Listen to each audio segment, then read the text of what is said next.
다 함께 찬송가 425장 함께 찬양하시겠습니다. 찬송가 425장입니다.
사도신경으로 우리의 신앙을 하나님 앞에 고백하겠습니다.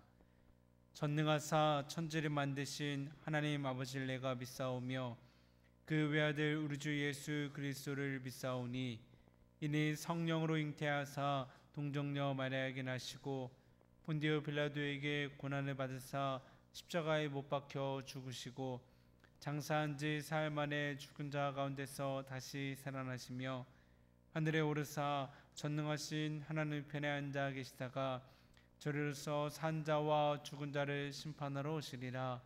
성령을 믿사오며 거룩한 공회와 성도가 서로 교통하는 것과 죄를 사하여 주시는 것과 몸이 다시 사는 것과 영원히 사는 것을 믿사옵나이다.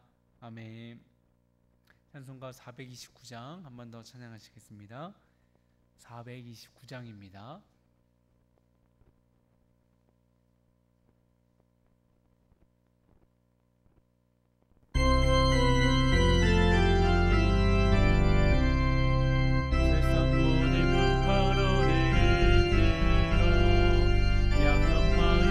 주의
우리 주신 하나님의 말씀은 전도서 7장 13절부터 18절까지의 말씀입니다.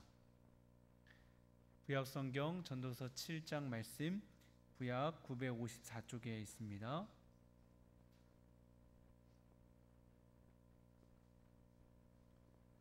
전도서 7장 13절부터 18절까지 말씀 우리 한 절씩 교독하고 마지막 18절을 함께 읽겠습니다. 하나님께서 행하시는 일을 보라. 하나님께서 굽게 하신 것을 누가 능히 곧게 하겠느냐.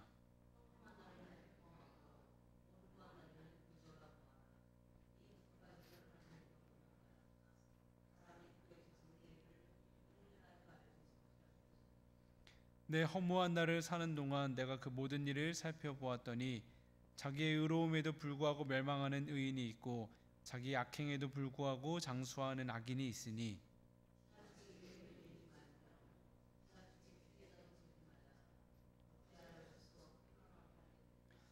지나치게 악인이 되지도 말며 지나치게 우매한 자도 되지 말라. 어찌하여 기한 전에 죽으려고 하느냐. 너는 이것도 잡으며 저것에서도 내 손을 놓지 아니하는 것이 좋으니 하나님을 경외하는 자는 이 모든 일에서 벗어날 것임이니라. 아멘. 할렐루야. 아멘. 이 새벽 기도의 자리에 나오신 모든 성도님들께 하나님의 은혜와 평강이 함께 하시길 주님의 이름으로 축원합니다. 오늘은 전도서 7장의 말씀을 가지고 한계를 사랑하는 법이라는 제목으로 말씀을 전하려고 합니다. 이 시간 하나님의 말씀에 은혜 받고 기도 가운데 응답받는 귀한 시간 되길 소망합니다. 계속해서 전도서를 상고하고 있습니다. 전도서가 12장까지 있으니 벌써 절반이 지났는데요. 이 전도서에서 계속 반복되는 주제가 있습니다. 해 아래 인생은 헛되다. 그러니 해 위에 계신 하나님에게서 답을 찾아야 한다는 것이죠. 가만히 보니까 이 해 아래 인생이 헛된 이유를 한 단어로 표현할 수 있겠더라고요. 바로 한계입니다. 인간의 지식, 또 기술, 노력, 또 젊음이나 건강, 돈, 관계, 명예, 권력 등 우리가 이렇게 중요하게 생각하며 열심히 쫓고 있는 것들이 무엇 하나도 영원하고 완전한 것이 없습니다. 다 한계를 가지고 있지요. 그러니 아무리 가져도 만족이 없고 그것들을 쫓으면 쫓을수록 오히려 더 허무해지곤 하는 것입니다. 한계를 더 절실히 느끼게 되기 때문입니다. 오늘 살펴볼 전도서 7장에서는 바로 이 인생의 한계에 대해서 얘기하면서 그 한계를 어떻게 극복해 나가야 할지를 가르쳐 주고 있습니다. 먼저 1절부터 6절을 보면 우리 인생의 가장 근본적이고 궁극적인 한계를 말합니다. 바로 죽음입니다. 본문 1절 보면 이렇게 시작합니다. 좋은 이름이 좋은 기름보다 낫고 죽는 날이 출생하는 날보다 나으며. 먼저 좋은 이름이 좋은 기름보다 낫다 했는데요. 여기서 이 좋은 이름이 의미하는 것은 이름값입니다. 그러니까 누군가의 이름을 이렇게 딱 들었을 때 이렇게 떠오르는 이미지, 곧 그 사람의 인격을 의미하죠. 그런가 하면 좋은 기름은 물질적인 부요를 의미합니다. 즉 좋은 이름이 좋은 기름보다 낫다는 것은 바르고 의로운 삶에 기초한 이름값이 물질적으로 부유한 것보다 더 중요하다라는 의미입니다. 그러면서 이어지는 문장을 보면 죽는 날이 출생하는 날보다 낫다 했는데요. 여러분 보통 이렇게 아기가 태어나는 날은 모두가 다 환영하고 기뻐하는 날입니다. 그러나 죽는 날은 사람마다 좀 다르죠. 그 사람이 어떻게 살아왔느냐에 따라 사람들의 반응이 다릅니다. 사람들이 진심으로 애도하는 죽음이 있고요. 때로는 후련해하는 죽음도 있습니다. 그리고 더 중요한 것은 우리의 육신이 죽고 나면 우리 모두는 하나님 앞에 서서 그동안 살아온 삶에 대한 평가를 받게 된다는 것이죠. 그러니 어떻게 죽을 것인가가 중요하다는 것입니다. 죽는 날, 곧 그가 어떻게 살아왔는지가 다 드러나기 때문입니다. 그리고는 2절에서 이렇게 말씀합니다. 초상집에 가는 것이 잔치집에 가는 것보다 나으니. 여러분 이 말씀에 선뜻 동의가 되시나요? 이왕이면 초상집보다는 잔치집에 가는 게 더 즐겁지 않습니까? 그런데 왜 초상집에 가는 게 더 낫다 했을까요? 이 초상집에 가면 인생의 중요한 원리를 깨닫게 되기 때문입니다. 저는 목사이기 때문에 이 장례에 참석할 일이 많이 있습니다. 그때마다 이런 생각을 하게 됩니다. 나도 언젠가 죽을 텐데 살아있는 동안 더 잘 살아야겠다. 인생의 유한함을 직시하게 되는 것이죠. 더욱이 우리 그리스도인들은 여기 한 가지 생각을 더하게 됩니다. 내 육신은 언젠가 죽겠지만 내 영혼은 영원한 세상을 살게 될 텐데 정말 하나님을 경외하며 책임감 있는 삶을 살아야겠다. 우리 인생의 유한함을 깨닫는 동시에 영원한 하나님 나라를 생각하는 것, 잔칫집에서는 깨달을 수 없는 귀한 진리입니다. 그래서 방금 읽은 2절에서 초상집에 가는 것이 잔칫집에 가는 것보다 더 낫다 그랬고요. 4절을 보면 지혜자의 마음은 초상집에 있으되 우매한 자의 마음은 혼인집에 있느니라 말하기도 했습니다. 그렇다고 우리는 다 잔칫집 가지도 말고 이렇게 웃고 즐거워하지도 말고 맨날 난 언젠가 죽을 운명이야 이러면서 엄숙하게만 살라는 것은 아닙니다. 마치 나는 죽지 않을 것처럼 또 내 젊음이 영원할 것처럼 또 이 땅에서 누리는 쾌락이 전부인 것처럼 사니라 인생의 참 의미를 놓치지 말라는 권면이죠. 죽음이라는 한계를 가지고 살아가는 내 존재에 대한 진지한 성찰을 통해 이 땅에서의 삶을 잘 살아낼 뿐만 아니라 죽음 이후의 때도 잘 준비해야 한다는 것을 강조하는 것입니다. 그 구체적인 권면이 이제 14절부터 나오는데요. 14절 보면 이렇게 말합니다. 형통한 날에는 기뻐하고 곤고한 날에는 되돌아보아라. 이 두 가지를 하나님이 병행하게 하사 사람이 그의 장래일을 능히 헤아려 알지 못하게 하셨느니라. 일단 큰 전제는 이것입니다. 우리 인생에는 형통한 날도 있고 공고한 날도 있다. 그리고 이런 질서를 정하시는 분은 하나님이십니다. 그렇게 사람은 장래일을 스스로 알지 못합니다. 우리 인간의 한계이죠. 그 가운데 어떻게 하라고 했습니까? 형통한 날에는 기뻐해라. 하나님의 은혜에 감사하며 즐거워하라는 것입니다. 반면에 곤고한 때에는 되돌아보아라 했습니다. 뭘 되돌아볼까요? 아까 초상집에서 인생을 생각했듯이 삶의 성찰을 통해 인생의 깊은 의미를 깨달으라는 것입니다. 바로 이런 반복을 거치면서 하나님의 섭리를 더 깊이 깨달아가는 것이죠. 그러면서 15절에서 이렇게 말합니다. 내 허무한 날을 사는 동안 내가 그 모든 일을 살펴보았더니 자기의 의로움에도 불구하고 멸망하는 의인이 있고 자기의 악행에도 불구하고 장수하는 악인이 있으니 우리가 인생을 살며 느끼는 최고의 모순 중에 하나이죠. 의롭게 살았는데도 망하는 사람이 있는가 하면 악하게 사는데도 떵떵거리고 잘 사는 사람들이 있더라는 것입니다. 이런 경우들을 볼 때마다 우리 인생의 회의가 느껴지기도 하는데요. 이 문제에 대해서 솔로몬 왕은 아무런 설명을 하지 않습니다. 왜 그런 일이 일어나는지 그게 도대체 무슨 의미인지 좀 속 시원하게 대답해 주면 좋겠는데 그렇지 않습니다. 왜 그럴까요? 그도 모르기 때문입니다. 왜냐? 하나님의 영역에 있기 때문이죠. 단지 우리가 이 가운데 어떻게 행해야 할지를 말합니다. 16절입니다. 지나치게 의인이 되지도 말며 지나치게 지혜자도 되지 말라.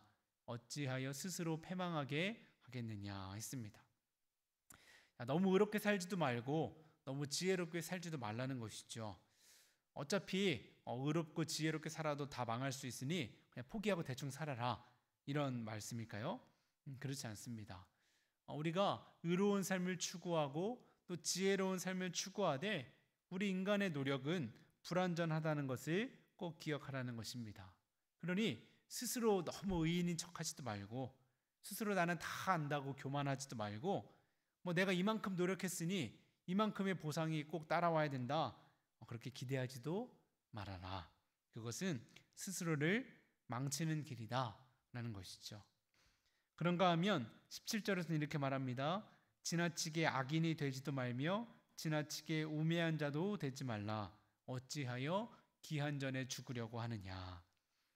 이번에는 너무 악하게 살지도 말고 너무 어리석게 살지도 말아라 했습니다.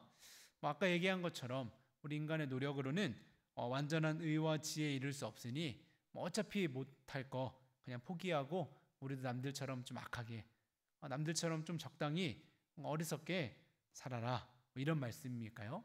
역시 그렇지 않습니다. 그렇게 하면 안 된다 이야기하고 있습니다. 그러다가는 제 명을 못 채우고 기한 전에 죽는다, 이렇게 이야기하고 있죠. 그러면서 내리는 결론이 18절입니다. 세 번역입니다. 하나를 붙잡되 다른 것도 놓치지 않는 것이 좋다. 하나님을 두려워하는 사람은 극단을 피한다 했습니다. 자, 하나를 붙잡되 다른 것도 놓치지 말아라. 무슨 얘기입니까? 의로움을 열심히 추구하되 인간은 본질상 악하다는 것을 잊지 말고 겸손해라. 지혜를 열심히 추구하되 우리 인간의 지혜는 유한하다는 것을 인정하라는 것입니다. 즉, 우리 인간이 가지고 있는 한계를 그대로 받아들이고 그 한계 속에서 하나님의 섭리를 찾아 삶을 의미 있게 살아내라는 것이죠. 그래서 이어지는 문장에서 뭐라고 했습니까? 하나님을 두려워하는 사람은 극단을 피한다 했습니다. 여러분, 이렇게 너무 한쪽으로 치우치는 것은 영적으로 건강하지 못한 태도입니다. 우리는 삶을 긍정적으로 바라봐야 합니다. 그런데 삶에 대해 너무 낙관적이기만 해서 문제가 발생하면 다 잘 될 거야, 그냥 무조건 이렇게 부정하고 회피하는 태도는 한계를 통해 우리에게 무언가를 가르치시는 하나님을 무시하는 태도입니다. 반대로 삶에 대해 너무 비관적으로만 반응해서 다 망했어, 다 안 될 거야, 이렇게 생각하는 건 역시 선하고 자비로우신 하나님의 성품과 또 전능하신 능력을 인정하지 않는 태도이죠. 어려운 때에는 하나님의 뜻과 인도하심을 구하며 한 걸음 더 성숙한 모습으로 나아가고, 또 좋은 때에는 진심으로 하나님께 감사하며 하나님의 역사의 기쁨으로 동행하는 것, 곧 우리 인생의 모든 순간을 하나님 안에서 해석하고 반응하는 것이 참된 지혜입니다. 그러므로 하나님께서 우리에게 한계를 주신 이유는 내가 가지고 있는 한계 앞에서 한계가 없으신 하나님을 의뢰하며 하나님 안에서 인생의 참 의미를 깨달아 행복한 인생을 살라는 의미입니다. 그래서 제가 오늘 설교 제목을 한계를 사랑하는 법이라고 정했습니다. 사랑하는 여러분, 하나님이 주신 우리 인생의 한계는 어떻게든 내가 뛰어넘어야 될 대상이 아니라 때로는 사랑하고 품어야 할 대상입니다. 내가 유한한 존재라는 것을 그대로 받아들이고 전능하신 하나님을 의지할 때 우리는 비로소 한계를 뛰어넘어 놀라운 은혜를 누리게 될 것입니다. 그러므로 정말 내 힘으로 어찌할 수 없는 한계를 만날 때 한계가 없으신 하나님을 더욱 바라보고 의지하는 저와 여러분이 되길 소망합니다. 한계를 막 탓하고 불평하기보다 나로 하여금 겸손한 마음으로 하나님을 찾게 만들어주는 그 한계를 사랑하고 나아가 그 한계를 뛰어넘게 하시는 하나님을 사랑할 수 있는 저와 여러분이 되길 소망합니다. 이제 우리 그런 마음으로 하나님 앞에 우리의 인생을 맡겨드리며 간절히 기도하고 그 안에서 소망과 힘을 얻는 우리 모두가 되길 주님의 이름으로 간절히 축원합니다. 기도하겠습니다. 사랑의 하나님, 우리에게 새 날 허락하시고 이 새벽 주님 전에 나와 기도하게 하심에 감사합니다. 우리의 인생에는 수많은 한계가 있어서 때로 그로 인해 실망하고 좌절합니다. 하지만 하나님의 섭리는 이러한 한계를 통해 자신을 깊이 성찰함으로써 한계가 없으신 하나님을 기억하고 그 안에서 인생의 참 의미를 발견하는 것임을 깨닫습니다. 스스로 한계를 뛰어넘을 수 있다고 자만하거나 반대로 한계 앞에 한없이 좌절하고 포기하기만 하는 것이 아니라 나의 한계를 있는 그대로 받아들이며 전능하신 하나님을 의지함으로 그 한계를 뛰어넘는 놀라운 은혜를 경험하게 하여 주옵소서. 그리하여 형통한 날에는 하나님의 은혜에 감사하며 즐거워하고 반대로 곤고한 날에는 하나님 앞에서 우리 인생을 되돌아보며 올바른 길을 찾아가는 신앙인이 되게 하여 주옵소서. 오늘 하루의 삶도 주님 손 온전히 맡겨드리며 내 모습 이대로를 사랑하시는 예수 그리스도의 이름으로 기도드립니다. 아멘. 하늘에 계신 우리 아버지여, 이름이 거룩히 여김을 받으시오며 나라 임하시오며 뜻이 하늘에서 이루어진 것 같이 땅에서도 이루어지이다. 오늘 우리에게 일용할 양식을 주시옵고 우리가 우리에게 죄 지은 자를 사하여 준 것 같이 우리 죄를 사하여 주시옵고 우리를 시험에 들게 하지 마시옵고 다만하게 해서 구하시옵소서. 나라와 권세와 영광이 아버지께 영원히 있사옵나이다. 아멘. 우리 주여 한번 크게 부르짖고 통성으로 기도하시겠습니다. 주여